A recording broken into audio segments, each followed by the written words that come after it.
Welcome to Silver Narrative. This is a quiet place for real stories, real lessons, and real life. Today, you will hear the words of a 78-year-old woman. Words she wishes she had heard when she was young. If you have ever put yourself last, if you have ever waited for the right time, this story is for you. Listen slowly. Listen till the end. Because this story may change how you see your own life. My name is Emma, and I am 78 years old. Today, I want to share something important, something no one ever told me when I was young. I got married when I was 22. Life was very different back then. I was taught that a good woman should not ask for too much. She should take care of everyone else. She should stay quiet, be patient, and do what is expected of her. For many years, I believed that being a good woman meant always saying yes. I said yes to my husband. I said yes to my children. I said yes to my parents, my friends, and even my boss. I thought this was love. I thought this was strength. But now, after living almost 80 years, I know something different. I spent nearly 60 years trying to be perfect.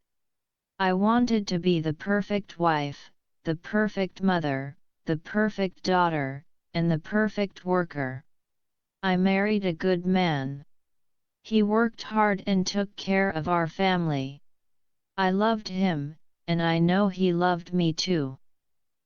I supported his career and kept our home running. I smiled when I was expected to smile. I stayed quiet when I was expected to stay quiet. I did what I truly believed was right.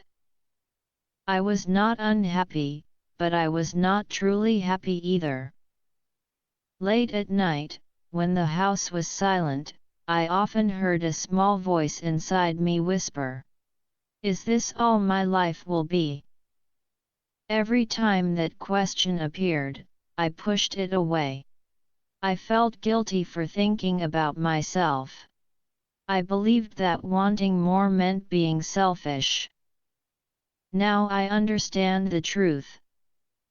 When I was 35 years old, I finally spoke my dream out loud.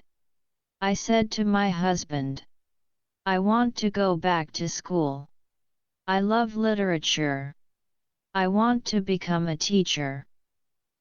He looked at me with care, but his answer was gentle and firm.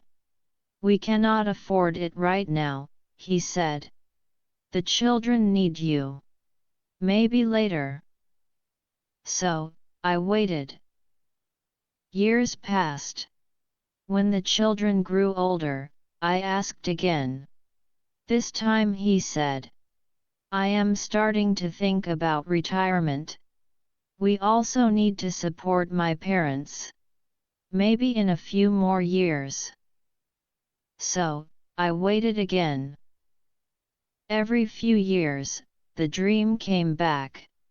Whenever I saw a teacher on television or walked past a school, my heart felt heavy.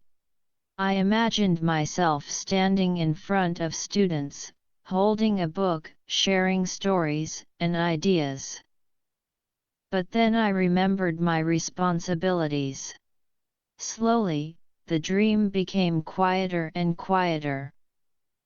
When I was 55, my husband's parents passed away. I thought, now it is my turn. But life had another plan. Our daughter went through a divorce and needed help with her children. I said to myself, how can I think about my own dreams when my family needs me? So, once again, I waited. Then, when I was 71 years old, my husband passed away after 42 years of marriage. Suddenly, the house felt empty. There were no footsteps, no questions, no plans for tomorrow. I ate my meals alone. I slept alone. Some days, I did not speak to anyone at all. And in that silence, I finally heard my own voice again. I slowly realized something painful. For almost 60 years, my identity was built around other people. I was always someone's wife or someone's mother.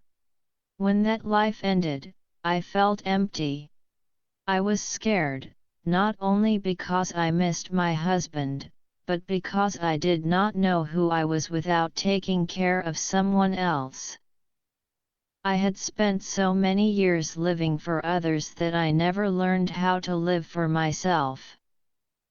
About a year and a half later, I found an old letter my husband had written before we got married. In that letter, he wrote about my intelligence and my curiosity. He said he was excited to see what I would do with my life. I sat on the floor, holding that letter, and I cried. I cried because I finally understood something. I had slowly buried the young woman I once was, and all her dreams. I told myself I was being selfless. But the truth was, I had been slowly disappearing. At 72 years old, I made a decision. I looked at myself and said, "It is not too late." I was afraid. I worried about what people would think. I wondered if I would fail. I asked myself if I was too old. But then another voice inside me spoke louder. It asked, "What if you never try?" That question changed everything. I enrolled in a community college and began studying literature, art, history, and philosophy. I sat in classrooms with young students around me. They had laptops and notebooks. I had wrinkles and life experience. And for the first time in decades, I felt awake again. For the first time in many decades, I truly felt alive. I also began to travel. At first, I took short trips to nearby places I had always wanted to see. Later, I traveled to places farther away. I walked slowly. I looked around carefully. I was no longer rushing through life. For the first time, I was really living it. The hardest lesson for me was learning how to say no. When my children called and asked for help, sometimes I said, "I'm sorry. I already have plans."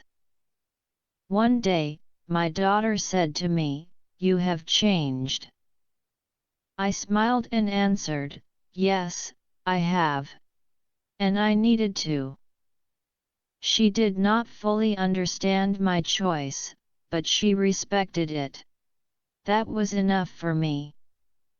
Now I am 78 years old, and I finally know who I am. I am not only someone's wife or someone's mother. I am a woman who loves books, art, and quiet mornings. I enjoy my own company. I travel when I want to travel, and I rest when I need to rest. I say yes when I truly mean yes, and I say no without feeling guilty. And still, my heart hurts sometimes. But this pain is gentle. It reminds me of the life I lived, the love I gave, and the woman I finally became. I spent 60 years putting myself last. I spent 60 years waiting for permission that never came. I cannot get those years back. Sometimes, I imagine speaking to my younger self. I imagine holding her hands and looking into her eyes. I would say to her, "Please don't disappear. Please don't wait your whole life. You matter too. You are not selfish for having dreams. You are not selfish for saying no. You are not selfish for choosing yourself."